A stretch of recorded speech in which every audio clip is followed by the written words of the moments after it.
സ്വന്തം തന്ത മരിച്ചെന്നറിഞ്ഞപ്പോൾ സന്തോഷവും പിന്നീട് മരണപ്പെട്ടത് മറ്റാരുടെയോ പിതാവാണെന്നറിഞ്ഞപ്പോൾ വലിയ വിഷമം വരികയും ചെയ്ത മക്കളെ അറിയാമോ?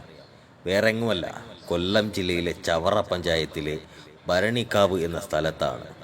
ഇന്ന് ഈ പിതാവ് അനാഥ മന്ദിരത്തിൽ പോവുകയാണ്. 3 ആൺമക്കളുണ്ടെങ്കിലും ആരും തിരിഞ്ഞുപോലും നോക്കിയിട്ടില്ല. ഇദ്ദേഹം ചെയ്ത തെറ്റ് ഇദ്ദേഹം മരിച്ചില്ല എന്നുള്ളതാണ്.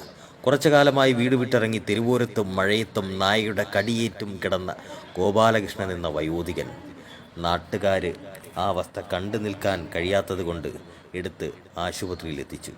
അവിടെ നിന്നും ജീവകാരുണ്യ പ്രവർത്തകരായ ശക്തികുളങ്ങര ഗണേശും ബാബു, മനോജും പാസ്കൽ എന്നിവർ ചേർന്ന് ഇദ്ദേഹത്തെ തിരുവനന്തപുരം മെഡിക്കൽ കോളേജിലും എത്തിച്ചു. അനാഥരുടെ വാർഡിൽ കിടക്കുമ്പോൾ അതേ പേരിലുള്ള മറ്റൊരാളും അവിടെ ഉണ്ടായിരുന്നു. നിർഭാഗ്യവശാൽ അയാൾ മരണപ്പെടുകയും ചെയ്തു. പേരുകൾ തമ്മിൽ മാറിപ്പോയത് കാരണം തിരുവനന്തപുരം പോലീസ് ചവറയിലുള്ള ഇദ്ദേഹത്തിൻ്റെ മക്കളെ വിളിച്ച് തങ്ങളുടെ പിതാവ് മരണപ്പെട്ടു എന്ന് പറയുകയും ചെയ്തു.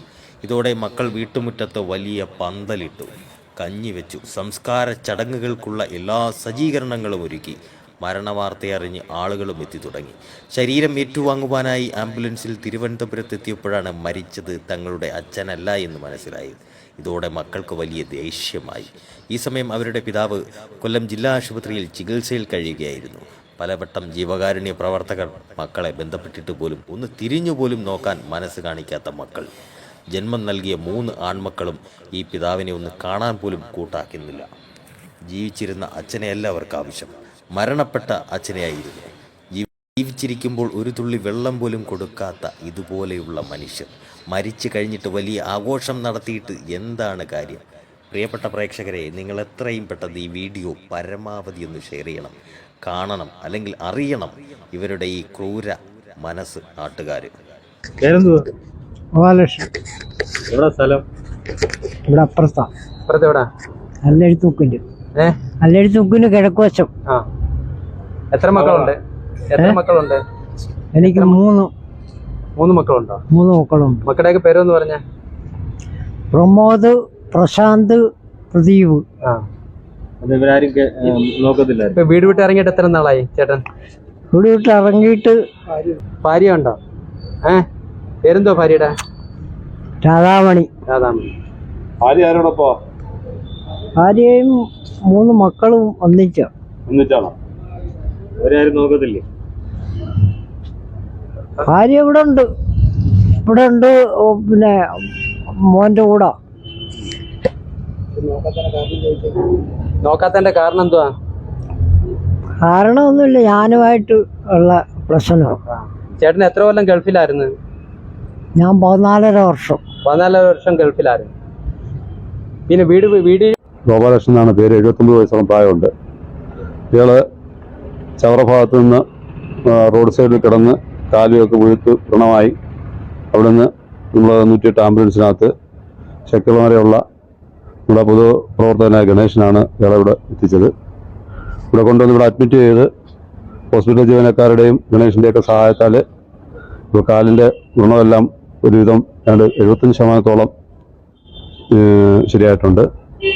അപ്പോൾ ഇവിടുന്ന് ഹോസ്പിറ്റലിൽ ഡിസ്ചാർജ് ചെയ്തിട്ട് അദ്ദേഹത്തിന് പോകാനൊരിടയില്ലാത്ത കാരണം ഗണേശന് ഇടപാടിൽ സ്റ്റേഷനിൽ നിന്നും മറ്റും പേപ്പറുകളെല്ലാം കരസ്ഥമാക്കിക്കൊണ്ട് മെയ്യാനുള്ള SS സമിതിയിലേക്ക് അയാളെ മാറ്റിയാണ്. അദ്ദേഹം 3 മക്കളുണ്ട് എന്നാണ് അദ്ദേഹം പറയുന്നത്. നമ്മൾ അന്വേഷിച്ചതിൽ ഈ മക്കളാരും ഇദ്ദേഹത്തെ നോക്കാൻ തയ്യാറല്ല.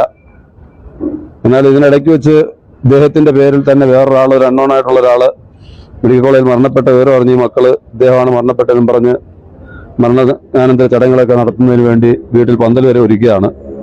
പക്ഷെ ഇദ്ദേഹം അല്ലെന്നറിഞ്ഞപ്പോഴത്തേക്ക് പിന്നെ അവർ അത് ഉപേക്ഷിച്ച് പോയി. എന്നാൽ ഇദ്ദേഹം ജീവിച്ചിരിപ്പുണ്ടെന്ന് അറിഞ്ഞതൊക്കെ, പക്ഷേ അദ്ദേഹത്തെ നോക്കാൻ അവർ തയ്യാറല്ല. അപ്പോൾ നമ്മൾ അന്വേഷിച്ചപ്പോൾ അറിയുന്നത് ഇദ്ദേഹം വീട്ടിലെ അവർ പറയുന്നത് അനുസരിക്കില്ല എന്നുള്ളതാണ് അവർ പറയുന്ന ഒരു ന്യായം. എന്നാൽ ഈ അവസ്ഥയിലായി കഴിഞ്ഞാലും മക്കളിങ്ങനെ ഉപേക്ഷിച്ച് പോകുന്നത് സമൂഹത്തിൽ നമുക്ക് കാണുമ്പോൾ വലിയ ബുദ്ധിമുട്ട് തോന്നുന്നുണ്ട്. പേരാണ് കേട്ടോ. അദ്ദേഹം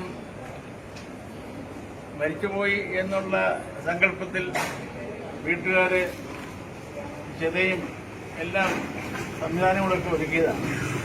അപ്പോഴാണ് 2ാം ദിവസം മനസ്സിലാക്കുന്നത് ഇദ്ദേഹം അല്ല, ആള് മാറിപ്പോയതാണ്, വേറൊരു ഗോപാലകൃഷ്ണനുള്ളയാണ് എന്ന് മനസ്സിലായി. അങ്ങനെ വീണ്ടും ജീവിച്ചതായിട്ടിരിക്കുകയാണ് ഇപ്പോൾ. ജില്ലാ ആശുപത്രിയിലെ ആയിരുന്നു, ഇന്നിപ്പം SSMD അഭയകേന്ദ്രത്തിലേക്ക് മാറ്റിയിരിക്കുകയാണ്. ആറന്മുള